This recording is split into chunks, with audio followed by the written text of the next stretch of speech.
Bonjour à toutes et à tous, je suis Mathieu et vous êtes bien sur le répondeur des Human Coders. Je suis content d'être avec vous dans cette nouvelle édition de ce podcast où l'on va parler techno, de pratiques de développement ou de sujets plus généraux mais toujours en lien avec l'informatique. Le concept de ce podcast est assez simple. Dans chaque épisode, je vous pose une question et vous pouvez me répondre par vocal. Pour ce 4e épisode de ce podcast, j'ai repensé à ces moments où on se retrouvait chaque semaine avec des développeurs Ruby. C'était l'occasion pour nous d'échanger sur certaines librairies, certains services SaaS, et surtout les dernières actualités autour de Ruby. Il y avait aussi des sessions de code et des débats passionnés autour de pratiques de développement. C'était une période où j'ai énormément appris. Puis, il y a eu les premiers meet-ups, Paris RB, Paris JS, les premières interventions, la création des Human Talk, des échanges chaque semaine avec des développeurs de différents domaines. Il s'agit d'une période juste après mes études qui, je pense, a changé ma vie. Elle m'a permis de proche en proche de devenir freelance, puis de monter la société basée sur le partage de connaissances qui m'anime aujourd'hui. Encore aujourd'hui, apprendre de nouvelles pratiques de développement, tester de nouvelles librairies, découvrir de nouvelles technos me donne l'impression d'avoir comme des nouveaux super pouvoirs, des nouvelles possibilités dans mon quotidien de développeur. Je te propose dans ce 4e épisode de nous parler de comment tu fais ta veille au quotidien. Comment est-ce que tu t'y prends pour apprendre ou explorer de nouveaux domaines de développement ? Est-ce que tu as une anecdote ou une expérience sympa à nous raconter sur ce sujet ? Vous êtes bien sûr le répondeur des Human Coders, laisse-nous un message après le bip.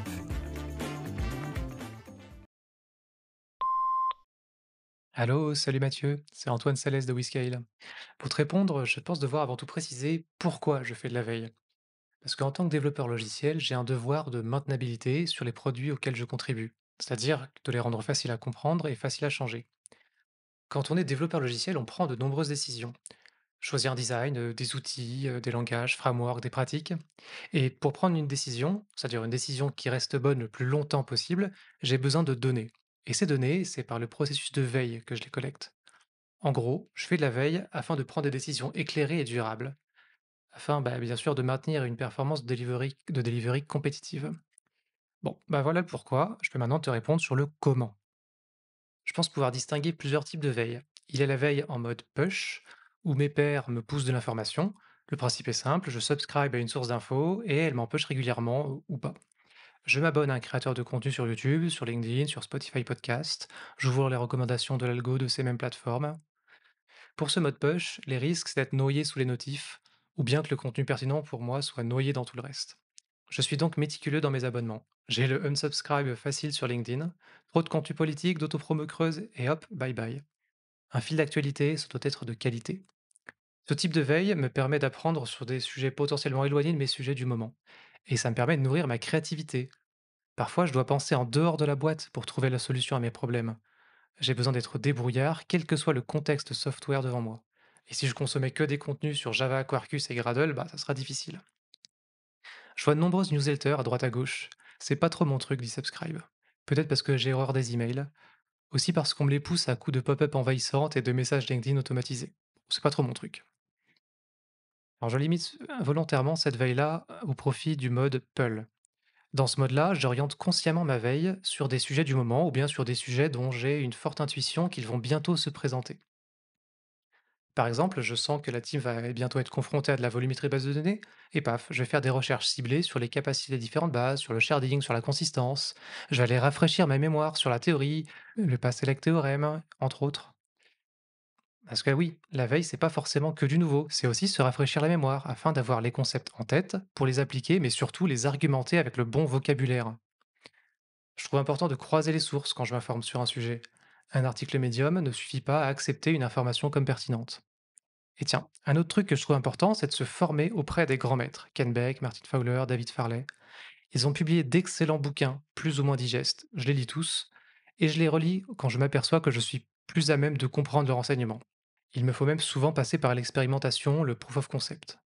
Pour ça, je démarre un nouveau build dans l'écosystème le plus adapté au sujet, et je joue avec les concepts jusqu'à me faire une idée. Expérimenter un sujet dans un produit en prod, ça me semble irresponsable et inefficace à cause de tous les biais de l'existant qui ont de grandes chances de fausser les résultats des expérimentations. C'est à ça que ressemble ma veille. À bientôt Mathieu.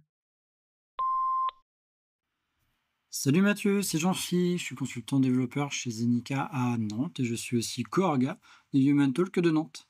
Alors, comment moi je fais la veille? Alors moi, au quotidien, en tant que dev ou tech lead, je fais de la veille tous les jours.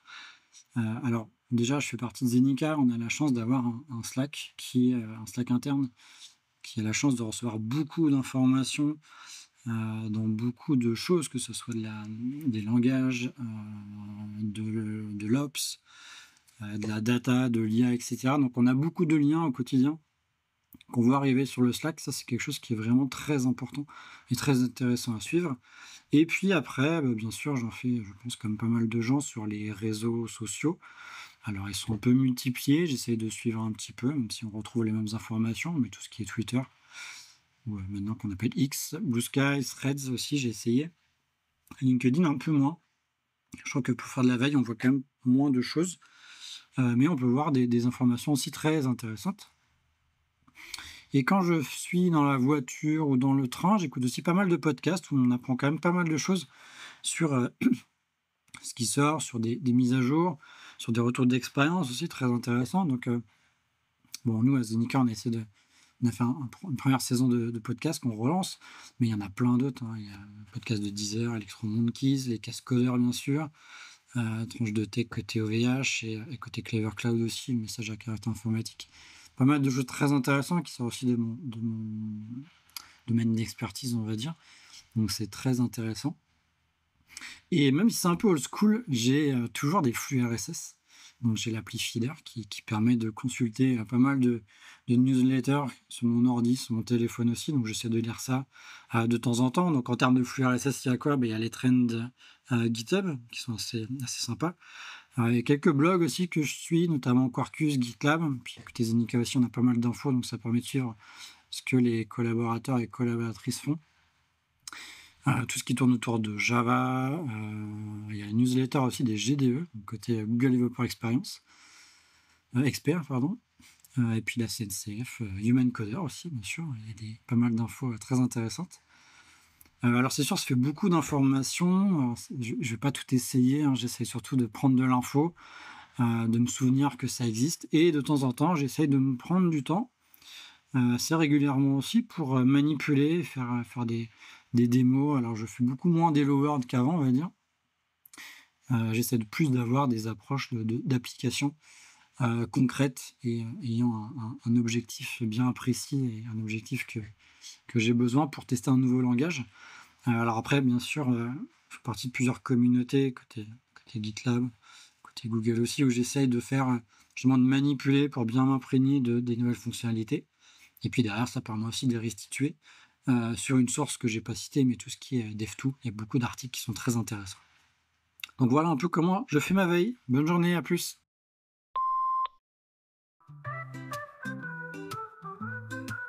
Le matin, je me lève tôt avec mon café bien chaud. Je lis des articles nouveaux pour coder mieux, c'est ça le show. Des chaînes YouTube inspirantes, des collègues toujours en attente. Les podcasts, je les écoute, tout ça c'est notre faux toute. Veille technique tous les jours, pour coder avec amour. Articles et conférences, nouvelles sans différence. Alors salut, moi c'est Stéphane Trébel, je suis consultant technique chez Whiscale. Alors la question comment je fais ma veille, c'est quelque chose qui a beaucoup évolué, parce que moi j'ai quand même un peu plus maintenant de 22 ans d'expérience et je profite à fond du fait que toutes les plateformes se sont développées, qu'il y a un tas de choses qui se fassent côté YouTube, côté Twitter, mais aussi dans les bonnes vieilles soupes comme les blogs et les flux RSS. Alors, côté YouTube, en fait, moi, ce que je vois surtout, c'est que, il y a pas mal de développement de choses qui se font en ligne, alors avec différents intervenants. J'aime beaucoup les formats qui se mélangent à la fois les aspects très techniques, mais qui restent quand même relativement fun, comme, le Primeagen qui fait beaucoup, l'actualité, ces derniers temps avec pas mal de petites choses sympas et les formats beaucoup plus courts type, Fireship ce qu'on connaît aussi sous le nom de Code Report. C'est super sympa. Il y a aussi Blue Collar Dev que j'aime beaucoup parce qu'il a une approche qui est à la fois nouveau développement, mais avec un regard critique sur ce qui se fait versus ce qui se faisait avant. J'aime notamment ce qu'il avait fait en termes de comparaison sur les React Server Components et PHP. Vous voyez, il y a pas mal de réactions à avoir par rapport à ce qu'on peut avoir de hype-driven development, comme on dit souvent. Et voilà, il y a pas mal de choses qui se font là-dessus, et je suis très curieux de voir comment ça va évoluer, notamment avec ce qui peut se faire aussi en termes de streaming sur Twitch. Sachant que maintenant, en fait, il y a pas mal de mélange de contenu entre YouTube, Twitch, etc. Donc ça, effectivement, c'est à suivre. Bien évidemment, comme tout le monde, j'ai un compte X Twitter qui me sert à pas mal de choses et notamment à surveiller ce qui se fait à la pointe, en fait. Il y a pas mal de choses qui sont assez intéressantes, mais il y en a certains qui reviennent régulièrement, mais qui ont aussi des vidéos YouTube. C'est pour ça que je dis, tout ça, c'est mélangé. J'aime beaucoup ce que fait Matt Pocock sur toute la partie TypeScript. C'est vachement intéressant, il y a plein de réflexions aussi sur ce qu'on peut faire, ce qu'on devrait faire, il y a un petit recul aussi sur les bonnes pratiques. Bien évidemment, ayant fait de l'Angular, je ne peux pas ne pas suivre Enea Jawahari et tout ce qui se passe autour des grandes révolutions autour d'Angular, ça c'est un petit peu mon chouchou. Mais en tant que dev plutôt orienté web, je suis notamment sensibilisé à tout ce qui est accessibilité et le travail que fait Johan Ramon notamment sur ce sujet-là. Côté fil Twitter et donc ce qui redirige vers son blog est extrêmement important. Et bien évidemment, la référence en termes de dev web, ça reste Jake Archibald, ce bon vieux Jaffa the Cake là, sur Twitter. C'est toujours un plaisir à lire parce que on reparle des bases et revenir aux bases, ça fait plaisir. Donc, dernier grand sujet, les blogs. Il y en a pas mal qui m'intéressent. Alors, il y a des trucs plus ou moins ésotériques en termes de dev. J'aime beaucoup ce que fait Mark Zeman, Ploé, on le connaît notamment sur les réseaux. Très intéressant parce que, il y a de la programmation orientée objet, il y a du F#, il y a de la réflexion sur ce qui se passe en Haskell. Et là aussi, beaucoup de recul, beaucoup d'approches un peu méta sur l'architecture hexagonale, ce qu'on peut faire autour de ces sujets-là. Donc, très, très intéressant. Et puis, il y en a d'autres qui sont intéressants. J'aime beaucoup ce que fait aussi Julia Evans et Rachel. Il y a pas mal de choses qu'elles font qui m'intéressent pas mal, notamment moi je suis très Git, donc il y a pas mal de réflexions aussi autour de ça qui sont assez intéressants. Je ne peux pas bien évidemment ne pas parler du blog de mon entreprise WeScale et du podcast, puisque j'anime le podcast We Speak Cloud qu'on tourne, mais voilà, nous, on était très branchés dev, donc on se partage pas mal de choses par rapport à ça. Après, je pense qu'il faut aussi prendre un peu de recul par rapport à tout ça et ne pas hésiter à faire sa veille aussi en pratiquant. Je vois beaucoup de gens qui regardent des vidéos, qui lisent des articles, qui souvent les partagent. Malheureusement, des fois, qui en font un peu des tables de loi. Je pense que c'est toujours important de se nourrir de choses et après d'aller pousser par des thèses, par des POC, par des essais sur les projets. Je pense que la meilleure veille, après tout, c'est un petit peu celle qu'on se fait soi-même. Voilà, merci à vous et merci pour tout. Et à ciao, bye.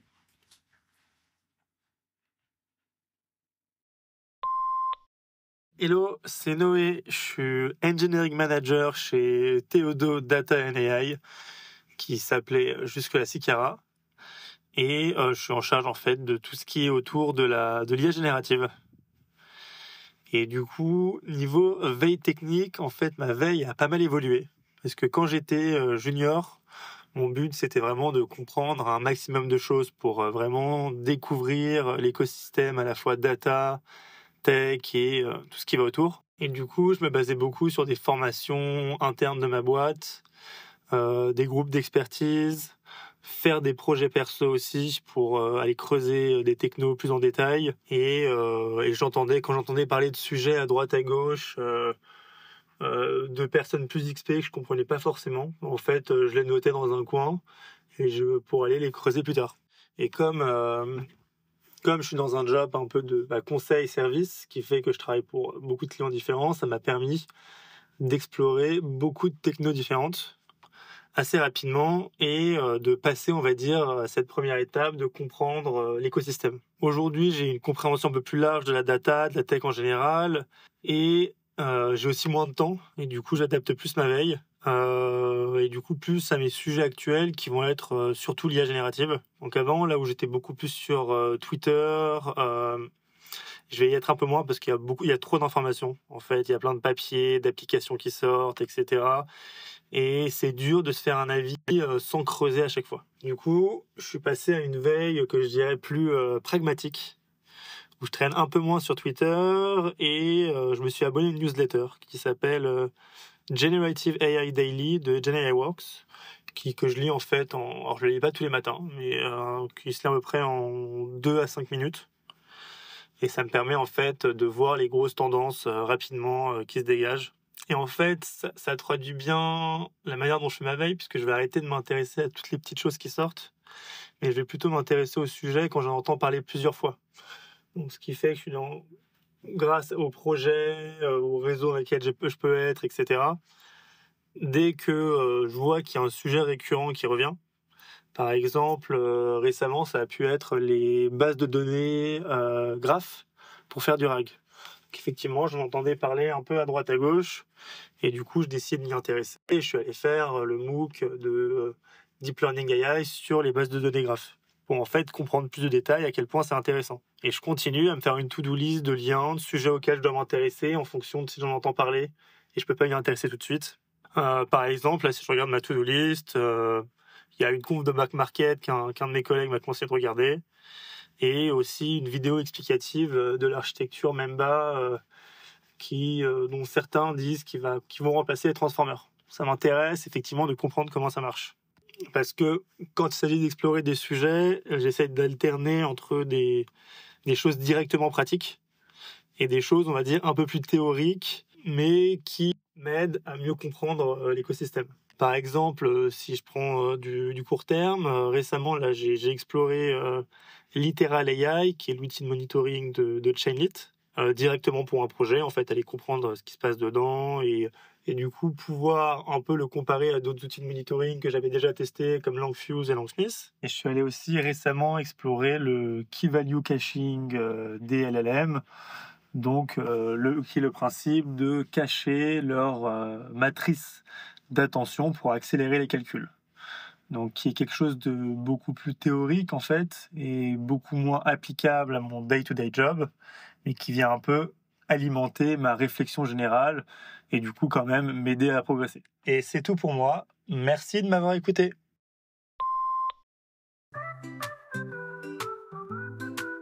Avec le flux RSS, mon savoir jamais en baisse. Les conférences, c'est la classe, partager devient une grâce. Les erreurs du passé seront vite effacées. De nouvelles méthodes nous rendent plus forts par épisode. Veille technique tous les jours pour coder avec amour. Articles et conférences, nouvelles sans différence. Technique tous les jours pour coder avec amour. Articles et conférences, nouvelles sans différence. Salut Matt, c'est Fabien Plat, j'espère que tu m'entends bien. Actuellement, je suis en freelance, je suis business analyst et je suis aussi organisateur des Human Talks dans la ville de Grenoble. Je suis ravi que vous appeliez. Je vais partager comment je fais de la veille technologique. Pour moi, c'est un aspect crucial qui m'a servi tout au long de mon parcours professionnel. Comment je procède? J'utilise une première méthode qui est assez classique, c'est en lisant des flux RSS. En fait, en parcourant des blogs, des sites spécialisés, des tutoriels, je me suis constitué une liste au fil du temps que je consulte régulièrement. Cette approche me va très bien, c'est rapide et ça permet de rester informé. Il y a un autre média qui a pris beaucoup de place ces derniers temps, c'est YouTube. C'est une mine d'or d'informations, il y a beaucoup de gens qui partagent du contenu, que ce soit des tutoriels, de la présentation de news. On y voit aussi beaucoup de conférences qui peuvent résoudre des soucis pour lesquels on peut faire face, que ce soit de la méthodologie, beaucoup de sujets. Le seul hic, c'est que ça prend beaucoup plus de temps, c'est souvent beaucoup plus long, soit des formations sur plusieurs vidéos, soit une grande vidéo. Donc voilà, ça peut moins se faire sporadiquement et c'est un peu moins agréable comme format plutôt que de lire. Un autre axe dans ma veille, ce sont les sondages. En fait, je travaille principalement en JavaScript en ce moment et je suis assez chanceux car ce langage offre un sondage qui s'appelle State of JavaScript. Ce sondage sort depuis 4-5 ans et en fait on a vu ensemble sur la technologie JavaScript, aussi bien du point de vue des nouvelles méthodes qui sont disponibles, est-ce que le sondage parle de si on les utilise ou non, mais aussi quel est le framework, donc tout l'écosystème qui est lié à ce langage, ainsi que ce sondage cite des sources de créateurs de contenu et des experts dans le domaine qui souvent c'est des gens qui ont des blogs ou des vidéos, donc ça enrichit soit mes vidéos YouTube soit mes flux RSS. Il y a également des discussions sur les threads GitHub. En fait, c'est souvent que quand je travaillais sur des sujets bien précis, j'arrivais à ce que je pourrais appeler des files 0D, où il y avait des issues qui étaient ouvertes sur GitHub qui me concernaient. Et en fait, les personnes qui répondaient à ces issues étaient souvent des experts très pointus sur ces domaines, souvent des gens qui ont des vecteurs de communication tels que des blogs ou des chaînes ou des conférences. et donc ça a également enrichi ma liste. Mais ce que je préfère vraiment, c'est échanger en direct avec mes collègues. Alors ce n'est pas toujours facile, il faut pas forcément le faire durant les pauses ou durant le déjeuner. C'est vraiment plus difficile de trouver le temps de le faire. Moi, j'ai une expérience dans un précédent travail où, pour des raisons de transport, avec un collègue, nous arrivions à 7 heures du matin et le reste de l'équipe à 9 heures. Et en fait, pendant ces 2 heures, dans ce laps de temps, nous avions beaucoup de temps pour échanger, nous challenger, créer des solutions, les essayer, faire quelque chose et apprendre de ça. Et en fait, tous ces tests, toutes ces discussions nous a beaucoup enrichis et on a beaucoup appris, on a vraiment avancé. Voilà, Matt, c'est ma façon de faire de la veille technologique. J'espère que ces astuces te seront utiles et puis t'inspireront pour enrichir ta propre veille. À plus! Salut Matt, moi c'est Arnaud Bécheler. Je suis généticien, consultant en C++ senior et nouvellement formateur chez Human Coders. Alors pour te donner une idée de comment je reste à jour sur les C++ et comment j'effectue ma veille technique, voici les petits tips que j'applique personnellement. Alors tout d'abord, j'essaye de m'impliquer activement sur le Slack CPP Lang. C'est une communauté de développeurs C++ où on croise des spécialistes du langage, par exemple ceux qui contribuent au comité de normalisation du C++.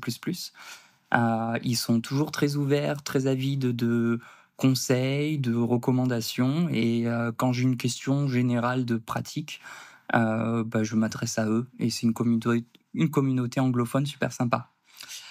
Dans ma pratique journalière du C++, quand j'ai un doute en codant, ce que je fais, c'est que je consulte d'emblée le standard. Donc CPP Référence, c'est le site qui regroupe la documentation C++. Et aussi, je vais directement sur Stack Overflow parce qu'il y a beaucoup de gens qui se sont déjà posé les mêmes questions que moi. Et ça m'aide à avoir des exemples de code que je peux facilement reproduire en utilisant Compiler Explorer. C'est un compilateur en ligne qui nous donne accès à plein de versions de compilateurs différentes avec plein de standards différents. Et c'est hyper utile pour l'exploration. Et aussi, je continue à développer Quetzal. C'était mon projet de thèse initialement, donc il y a plus de 10 ans. Et c'est une bibliothèque template C++ qui est dédiée à la simulation génétique en paysage complexe. Donc ça mélange plein de concepts, de la génétique au machine learning, en passant par l'espace géographique et les systèmes d'information géographique. Donc tout ça, ça fait beaucoup d'occasions de rester au fait des meilleures pratiques et de me challenger un petit peu dans mes connaissances. Et surtout de rester au fait des dernières avancées des standards, parce que C++ est connu pour venir toutes les quelques années avec des nouvelles features, des nouvelles manières de faire les choses.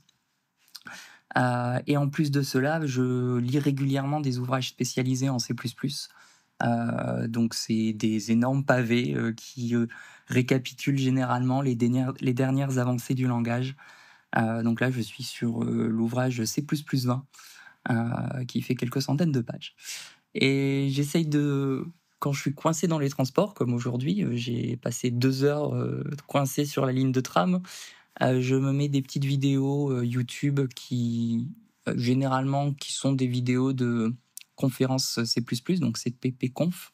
Et ça, c'est bien parce que ça me permet de me familiariser avec vraiment la manière de faire des experts du langage et les manières de coder en C++ moderne. Et pour le côté social, j'organise toutes les 2 semaines un meet-up de C++, donc, que j'appelle le C++ and Coffee Paris Meetup. C'est un mélange d'un peu tout, mais c'est un moment d'échange convivial. On boit des cafés, on discute, on socialise et on échange autour de notre langage préféré. Donc on a des participants qui viennent et qui trouvent des moments qu'ils peuvent réserver pour faire du self-study, donc pour mener à bien leur projet personnel.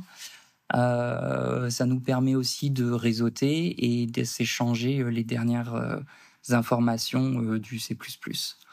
Donc voilà, c'est comme ça que je fais. Plein de gens ont d'autres manières de faire qui sont tout aussi valides.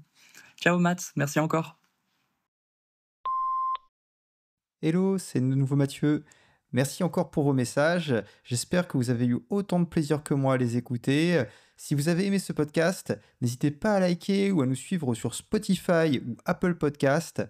Nous construisons ce podcast avec vous, donc n'hésitez pas à nous proposer des idées pour les prochains sujets ou encore à participer aux prochains épisodes sur humancoders.com/podcast.